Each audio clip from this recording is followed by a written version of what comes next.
Did you make this huge mistake when you were working on your credit? On today's episode, we're going to expose one of the biggest credit repair myths that you've ever heard. Should you freeze the third-party credit reporting agencies? LexisNexis, Innovis, SageStream, Credco, all of these companies that people love to say, you need to freeze them. If you don't freeze them, you're never gonna delete the items. If you freeze them, it's gonna delete it from your credit report way faster. Well, today we're gonna bring 100% proof that that is the biggest lie in credit repair. The biggest problem in the credit repair industry is that people get into the game, they don't have very much experience. Some people do have a lot of experience, but I would say more than 99% of these people have no idea what they're talking about. They're just regurgitating information that they heard so-and-so say, so they feel confident, okay, well, this person said it, so it must be true. So that small little lie turns into a big lie, and before you know it, it is something that seems to be true because everybody's saying it. But nobody's really done the research to figure out if it's really true and if it truly works. I've been doing credit repair for over a decade and a half, and I've tested and used every single method you can actually think of, or you've heard of, or you know about. And the crazy part about it is a lot of these credit repair companies don't even know that they're using my software out there. Let that sink in for a minute. So Metro 2 compliance reporting is much different than regular disputing. What we use for my company is Metro 2 compliance disputing, and what regular people like yourself do is just regular standard, what we call factual disputing.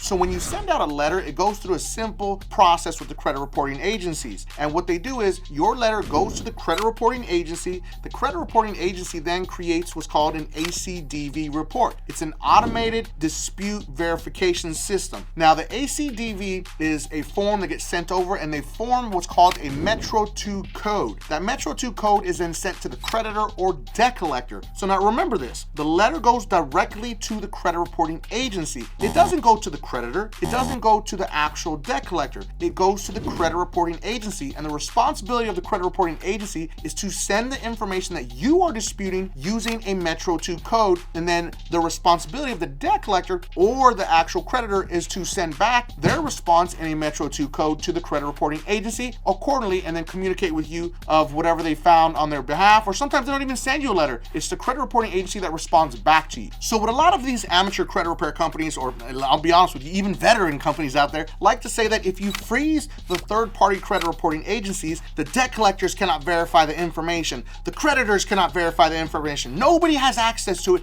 it is locked out completely. And based on what I just told you, that's actually not true, because the credit reporting agencies already have access to the information, the debt collectors already have access to the information, the creditors already have access to the information, so freezing it or locking it is not going to do anything. And I know that sounds crazy because everyone's been regurgitating this information, but it's the sad truth, ladies and gentlemen.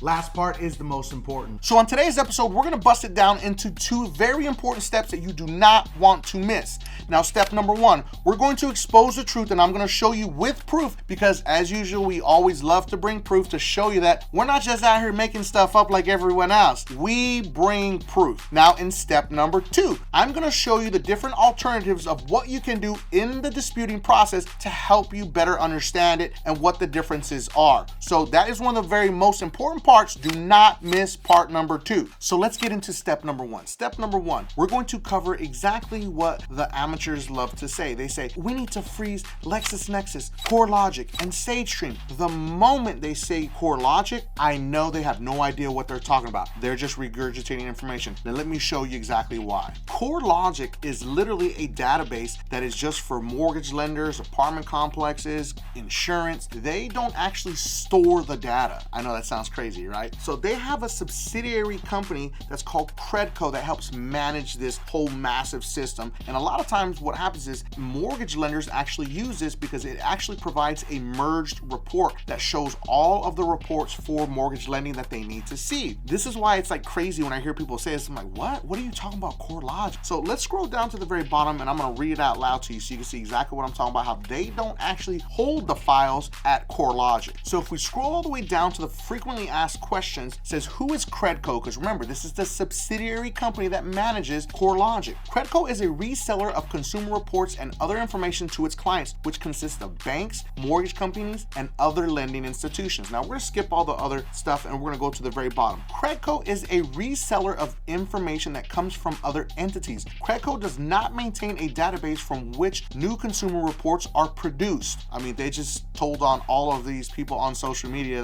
why are you trying to freeze these reports? We don't actually have anything here. So there's the first one on the list. CoreLogic, completely useless. They don't even have a database with information for you to freeze or opt out of. Now, some people are going to argue with me and say, oh, well, no, Teletrack actually owns CoreLogic and Credco. No, actually they don't. So let's go ahead and just stop that lie before it starts. Now, Teletrack is another credit reporting agency that does apartment complexes, mortgages, and stuff like that. Now, you can, in fact, freeze them. So we're going to go directly to their page and we're going to put it up so you can see exactly what they state. Now, we're going to skip all the other jargon. We're going to go right to the very important part of this. Now, once you've frozen, your Teletrack consumer file will only be released subject to certain exceptions permitted by law, such as to your existing creditors when you directly contact Teletrack. They're telling you right now that the only people that can access your reports are the existing creditors, meaning any creditors on your credit report, like the credit card companies, the loan companies, and debt collectors. Debt collectors are a part of that reporting process also. So tell me in the comment section if you've heard your favorite credit repair person tell you that you need to actually freeze these third-party credit reporting agencies.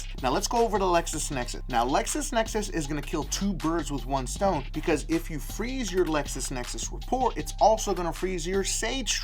Don't believe me? Check it out right here. Now it says applying a security freeze prohibits LexisNexis Risk Solutions and SageStream from releasing your LexisNexis Consumer Disclosure Report, your SageStream Consumer Report, or your credit score without your express authorization. Now, here's the kicker, ladies and gentlemen. Let's go and skip to the very important part. Now, however, a security freeze does not apply to companies or collection agencies acting on behalf of such companies in which you have an existing account that requests information in your consumer reports for the purpose of reviewing or collecting the account. There you have it. We just knocked out LexisNexis and SageStream in the same one. But don't worry, there's one more.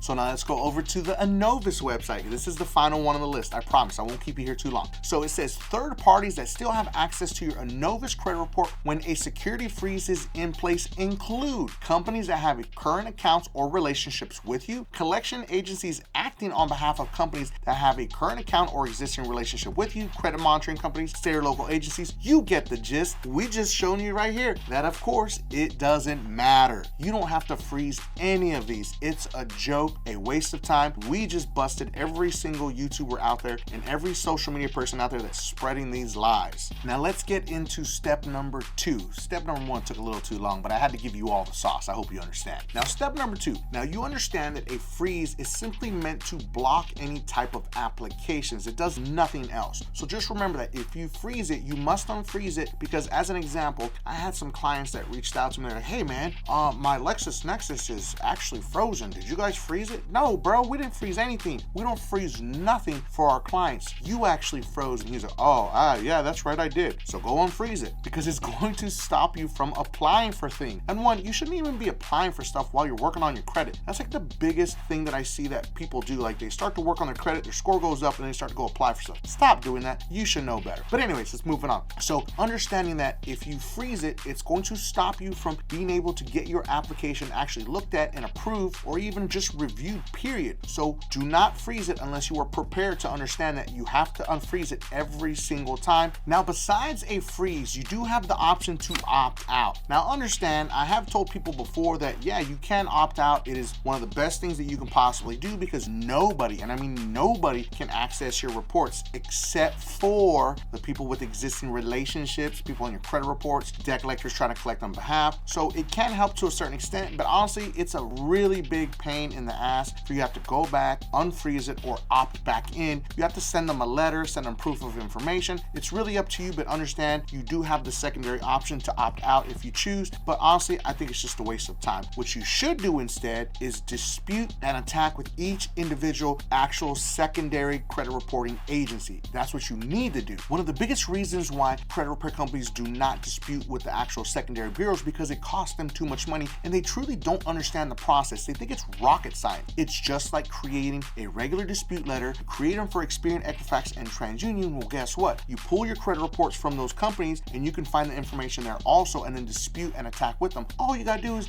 use the same letter and put your address, name, and information on there and you're done. It's really that simple. We have been doing this for over a decade and a half because it is very important that you dispute with the secondary bureaus. Don't freeze them, don't opt out, dispute with them. Let me show you an example of our actual dispute beast. It's my new DIY program that actually shows you, it gives you all of your main bureaus that you're going to attack, the big credit reporting agencies, Experian, Equifax, and TransUnion. It also gives you creditor letters and it also gives you all the secondary credit reporting agencies. It does not leave any stone unturned because we understand the importance and then we're giving you the power back. If you want to hear more about Dispute Beast and how we took our regular DIY and souped it up and put it on steroids, drop it in the comment section and I'll make a video about it if you want me. So we did just destroy this massive credit repair myth and brought you all the proof to show you that it is pointless and useless. I hope you enjoyed this video. Make sure that you watch the next video because it is about how to delete collections, a massive secret that you need to understand. And if you felt that I brought you a bunch of value to this video, make sure that you don't forget and subscribe to increase your credit score.